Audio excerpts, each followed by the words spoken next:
আসসালামু আলাইকুম। স্টেশনে এসে দাঁড়ালাম রাতের বেলা, যশোর জাংশন। হঠাৎ দেখি ট্রেনের আগমন। সেই তার চিরচেনা ভঙ্গিকে আলো জ্বালিয়ে দিক বেদিক কম্পন করে স্টেশনের জন্য আসার প্রস্তুতি নিচ্ছিল আর কি। তো আমি রেল গেটে দাঁড়িয়েছিলাম, এসে পাশেই মাইক্রো স্ট্যান্ড।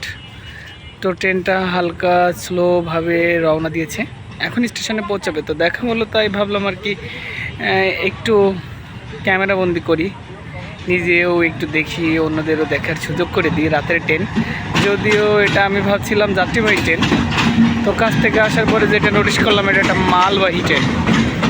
সে তার দিক বিদিক কম্পিত করে স্টেশনে এসে পৌঁছালো। ট্রেনটা আমি দেখতে পাচ্ছি এটা একটা ইন্ডিয়ান ট্রেন, হিন্দি ভাষা লেখা, দেশীয় ট্রেন নয়। অনেক বগি, অনেক বগি গোনা হলো না, তবে এই যে আপনাদের দেখায় হিন্দি লেখা, প্রতিটা বগিতেই এমন হিন্দি লেখা। এগুলো পুরাতন বগি। সে তার জানান দিল আর কি, অনেক দূরের জার্নি করে ট্রেনটা এসেছে। বলতে পারেন এটা ইন্টারন্যাশনাল ট্রেন। তো যাই হোক, এই কারণে হলো আপনাদের সামনে তুলে ধরলাম আর কি।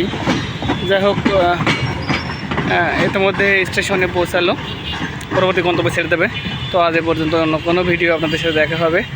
আর অবশ্যই যেহেতু আমি নতুন কন্টেন্ট ক্রিয়েটর, আপনারা আমার চ্যানেলটাকে শেয়ার দিবেন, আর মনে করে একটু অবশ্যই সাবস্ক্রাইব করে দেবেন। তাতে আসলে গ্রেটফুল থাকবো সবার কাছে। তো এই পর্যন্ত, আসসালামু আলাইকুম ওয়া রাহমাতুল্লাহি ওয়া বারাকাতুহু।